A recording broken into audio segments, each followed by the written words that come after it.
Okay, so just let's kind of use this as a case, right?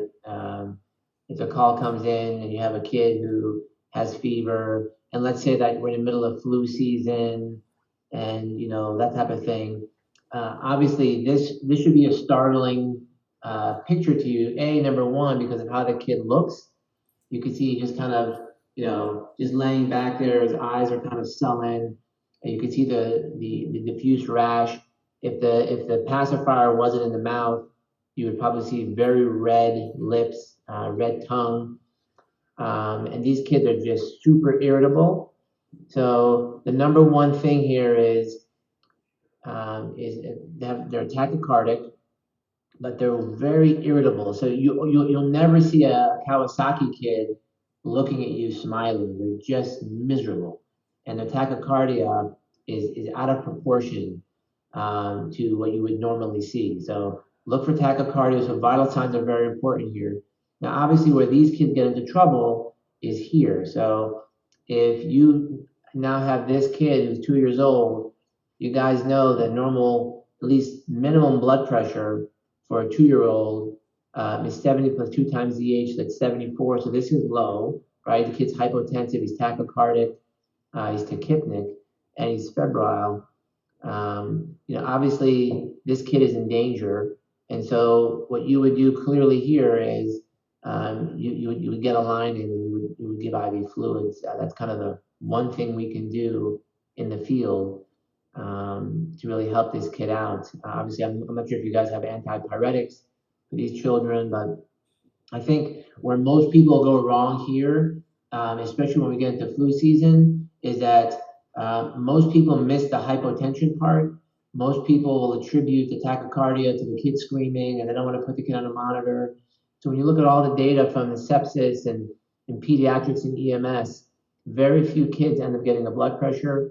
So those of you out there hopefully know how to do a palpable blood pressure, which is basically just putting the blood pressure cuff on the kid's arm, putting your finger on the radial artery, and then inflating it, and then letting that pressure out until you feel a pulse.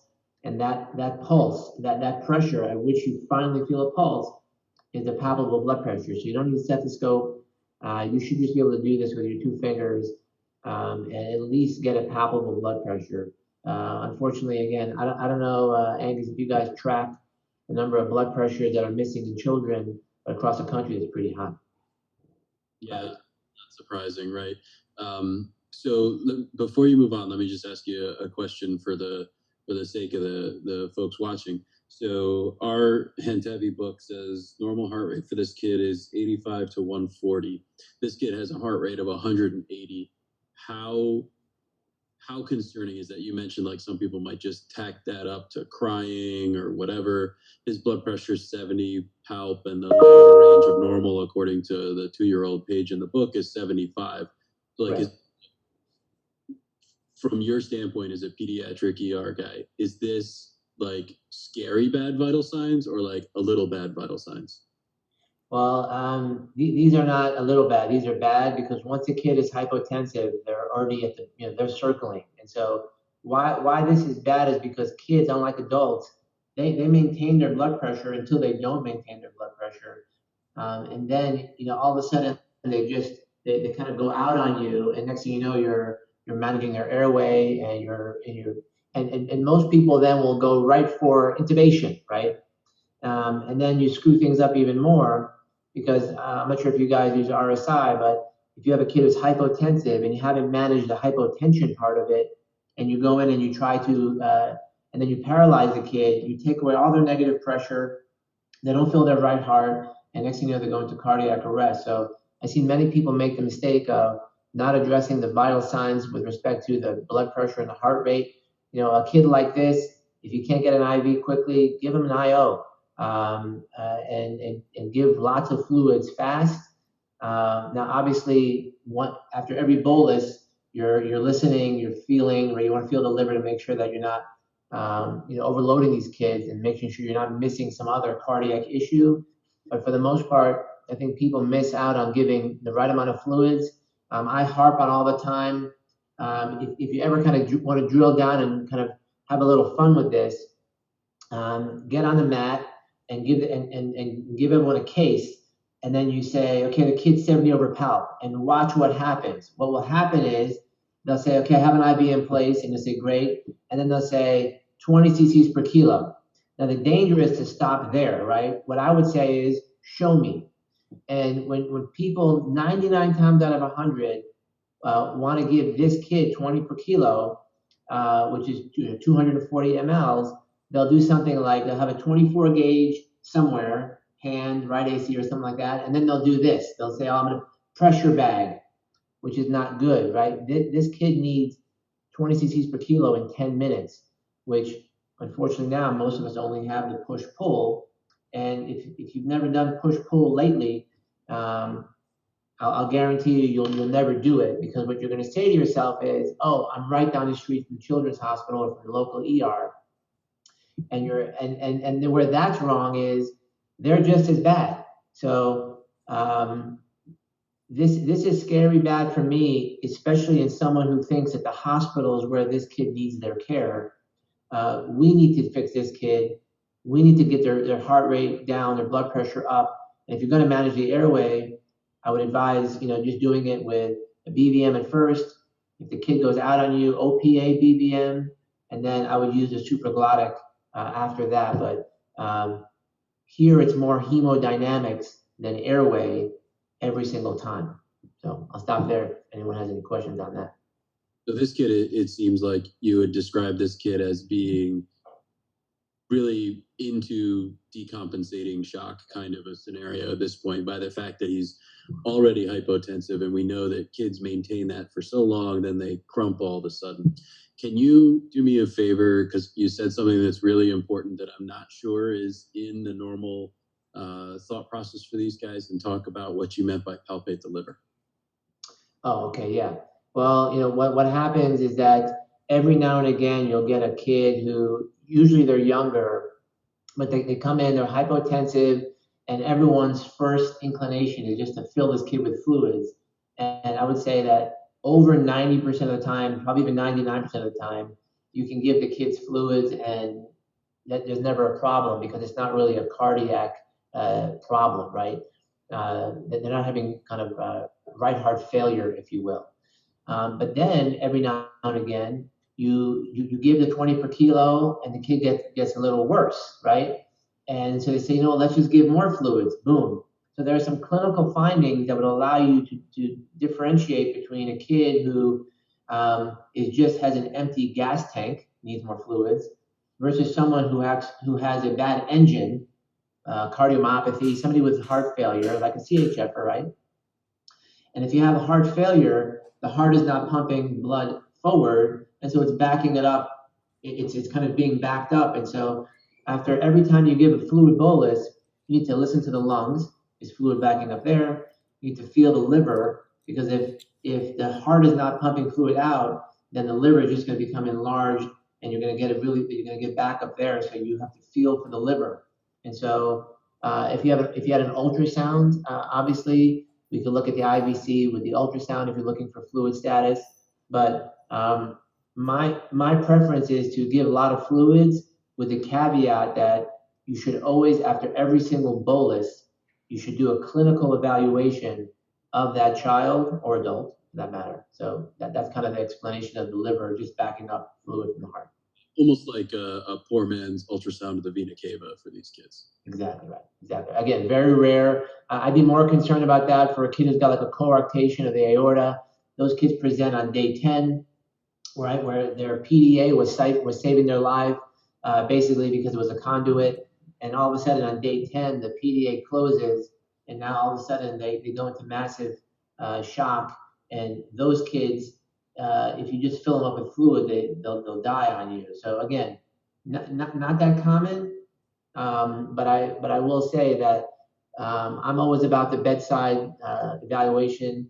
I think the true EMS professional is, even in the most chaotic of situations, is always doing an evaluation of the child, not just visually, but if you can, looking at their cap refill, feeling their pulse, if it's stronger after your fluid bolus, looking at their mentation and so forth. I'm a big fan of going to pressors earlier on children now than I ever used to be, because I just think that kids need that blood pressure support. And I've been wrong. I mean, I've been doing this for 21 years, and I can tell you that early in my career, because that's how we trained, it's always give fluids, fluids, fluids, and then finally end up at pressors. I don't do that anymore, especially with the sick asthmatic. It's another great example where if you RSI a child who's hypotensive, they're gonna die if you don't address their fluid status and their pressor status. And so I'm a big fan. I'm not sure if you guys do this of push pressor epi, and so I will go early to a pressor in a kid like this while I'm getting the fluids on board, and I'm not going to surely wait for the hospital to do it for me because they're maybe just as bad as being fearful of pressors, and the kid ends up in the ICU, and by then it's too late. And so what most people, Angus, end up doing with these kind of kids when they go bad is they do this with the BBM, right? And all of a sudden you're overinflating the lung, it's squeezing down the heart.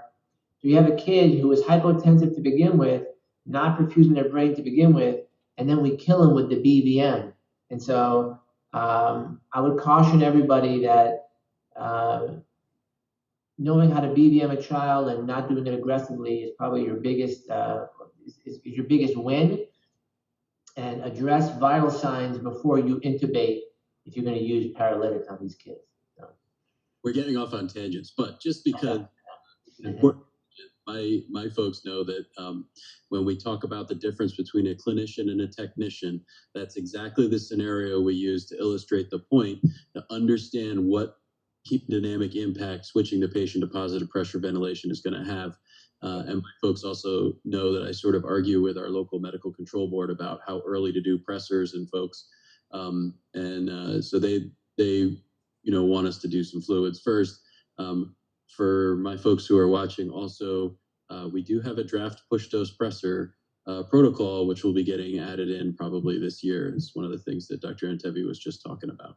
So we have one or two questions here in the chat for you, Peter, before we keep moving, hopefully, with the case. You mentioned that an IO would be appropriate in this kid. So is this kid very sick? I think is yes. And would you, if you were drilling this kid, would you use lidocaine? That's a great question. So we've been down this path, and I'll tell you, first I'll answer another question, and I'll get to this answer. I'm a big fan of the femoral IO, the distal femur IO in cardiac arrest only. I think it's a better place. The bone is bigger, it's thicker, it's easier. You can't miss it. And so we have moved kind of strictly to the femoral IO, except when you have a kid who's awake. And why not give a femoral IO to a kid who's awake? Because if you look at your own distal femur, there's a whole bunch of tissue you have to get through to get to that bone. And the plastic hub of the EZ-IO, as it's spinning in the drill, when it touches your skin, it creates a burn, basically a plastic burn on your skin. Doesn't feel good. And so we found ourselves loving the femoral distal femur IO so much that we ended up doing it on live children who were hypotensive, and boy, did that not work out well. So I would say in a kid like this, if you're going to do an IO, right, I would go proximal tibia, just like you would have, just kind of how we learned in the past. There was a recent study on the proximal tibial IO where they looked at a bunch of cadavers, right? So kids who didn't make it. And obviously, what would you expect in kids who didn't make it? That either they were just dead and had no trance, but it turns out a majority of those kids had, maybe half of them, I have to look at the data exactly, it's been a while, but that proximal tibial IO needle went around, was nowhere close to the bone itself. When you look at how thin that bone is, especially in a kid this age, it is a skill that you really need to kind of understand, that you can't just zip it in. And so the long-winded story is that I would say this kid gets a proximal tibial IO from me. And if a kid goes in cardiac arrest, they get a distal femur IO, which is, and we're actually collecting our data. There's 0 publications on distal femur IOs in children. We're probably going to be the first one to look at it, but I can tell you anecdotally, we're never going to go back to doing that specifically in cardiac arrest. Hopefully that answers the question. Awesome. All right, we better keep moving. All right, so you want to keep going with the case? All right, so basically just a review of what this inflammatory process does. And essentially, what's interesting about Kawasaki, it is all inflammatory. Let's start with the top, the bloodshot eyes. Very different from the kid who's got viral conjunctivitis in that there's no drainage here, none. Because it's all just inflammation of the small capillaries. Same thing in the tongue and the lips. The hands also, a lot of capillaries in the hands, swollen. The feet, and again, the rash is it's just inflammation. And interestingly, if it's a boy, and you look at the tip of their penis, it's also inflamed red. So all inflammatory stuff, and then of course the inflammation we worry about, because we don't really worry about any of this on the screen. What we worry about is the heart. And so again, we mentioned this before. This is kind of the shitty name they gave to this. And you can see here the clinical findings. They all have a fever. Most of them need oxygen. Most of them are finding to be hypotensive. These are these sick kids. So again, give them oxygen, give them fluids, and give them a transport. And then you can see that some of them have a number of these other really just inflammatory findings. Then when they get to the hospital, they all need an echo, EKG, chest X-ray. We do an abdominal ultrasound looking for things like colitis, ileitis. We look at their gallbladder and so forth. And then you can see they'll do CT. This is not really for us in EMS. And then there's just a whole bunch of labs that are all kind of inflammatory labs that need to get done. But we mentioned this already. This is all very rare. There's a good likelihood that none of you will ever see this. But when you miss it, and you miss a hypotensive kid, forget about inflammatory syndrome.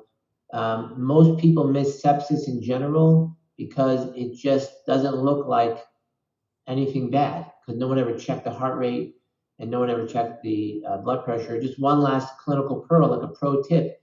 In the ED, what I do is when the kid's screaming, I put on the leads, I close the curtain and I close the light, and that monitor is out in my workstation. And when I leave, everything kind of comes down and I see their true heart rate. I would recommend that you guys at least have the kid, put the leads on the kid, put the monitor on the kid, and then try if you can, to kind of hush them, quiet them, and you can get a true heart rate. Don't tell yourself that this is just a screaming kid who's in a moving ambulance, and that I can't feel the blood pressure because I can't hear the stethoscope. Don't do that. And that's all the slides I have on this case. So. Cool. So a couple of questions here, and maybe I'll just throw in one or two things that I remember about Kawasaki's from before. So the mnemonic or the saying in med school to remember Kawasaki's and why it's important is that Kawasaki's kills kids' coronaries. This is, for those of you with kids that are watching, this is why if your kid has a fever, the doctor says, hey, has it been more than 5 days? Right. So the reason why they ask you about how long the fever's been to see if it's been over 5 days. If you have a fever for over 5 days that's otherwise unexplained, you have to start thinking about Kawasaki's. Now, in the chat here, Peter, there's a couple of questions. So the one person goes, so lidocaine? That's right, lidocaine, yes. I'm a big fan of lidocaine. I think that in the awake person, giving 0.5 milligrams per kilo of lidocaine, I think that should just be in your protocol. It shouldn't be in the cardiac arrest protocol. So the answer is yes to lidocaine, max of 40 milligrams to the adult. Yeah. Awesome, thank you. And then so the next one is, so if this inflammatory response / Kawasaki mimic is COVID related, do you see any variance in symptoms or time frame for a COVID-mediated version versus a naturally or wild type Kawasaki's? It sounds to me like this would be later in the disease course than maybe the wild type one, because that in that case you sort of see all this in the first 5 to 10 days of the fever, but in COVID this may be sort of the second wave of disease. Is that what your impression is? No, the way I look at it is, and I trained in LA where it was like Kawasaki, heaven over there, right? We just saw a ton of it. We never really knew what caused the Kawasaki. So we would always ask the parent, did little Johnny have a virus a month ago or a few weeks ago? And they were kind of all hem and haw, but by the time the Kawasaki picture came up, they had the fever going and everything. So in this particular case, these kids are also getting sick. People think 3 to 4 weeks after the initial COVID. So if you test them by PCR, they're going to be negative. You got to test the antibody. You got to get a quantitative antibody test to see whether or not they have COVID antibodies. So where people have missed this is they say, oh, you look like you have this syndrome. Let me do a nasal swab for COVID-19 and it's negative. Well, yeah, it's going to be negative because the COVID wasn't this week. It was probably an asymptomatic case that you had a month ago. So I would kind of harken back to what I said earlier, where the cases of Kawasaki's from the SARS virus from years ago, from 2001, it all just presents later, just like the Kawasaki's that we've always known presents later. No one's ever known what caused the Kawasaki's. We never had an idea of that. That makes sense. Because to me, as an ER doc, I never know what the thing was a month ago that happened to the kid. I only know Correct. And most parents just make it up and say, yeah, I think they were sick. But, I have a nephew who has had Kawasaki's twice. So you can imagine, and we have no idea whatever happened. We end up running all these viral tests. But remember, you're not going to catch the virus when the Kawasaki shows up. So now for the first time, we have this COVID ELISA antibody. So now, I think this is going to be great information that this is definitely the result of a virus that happened about a month ago, is what I'm thinking that this all has to be. Wow. So in what you're saying there is that actually the clinical course of this thing and associating it with COVID or SARS-CoV-2 virus is actually helping us to maybe better understand Kawasaki's in the first place. 1,000%. Sort of elusive kind of a disease that all of us learn about, but not very many of us see in the non-pediatric world. That's super impressive to see that sort of side track to the whole thing. Another question from the field is, so if we see or think about the patient in front of us might be Kawasaki looking in the field, should we assume the cause is secondary to COVID-19 right now? And I think you probably agree the answer is probably yes, because 100%. given the season of the year it is right now and what else is going on in terms of viral illness out there in kids. But there's a follow-up to that, which is likely related to whether they feel like they should take lots of PPE precautions with that patient. That is a super question, because likely they may not be contagious anymore, but my answer would be absolutely yes, go to full PPE if you see this. What do you think? Right. But listen, we'll be talking about this in a year from now and saying, of course, these kids were not infectious with COVID-19, and you'd be right. But I'm 100% with you on that. I mean, you'd be silly to say to be cavalier, even though we're talking now and we're saying, wow, these kids have fever, red eyes, red lips, but they're not infectious. No, they're not infectious with COVID-19. But you'd be stupid to take a chance on that. I surely wouldn't do that.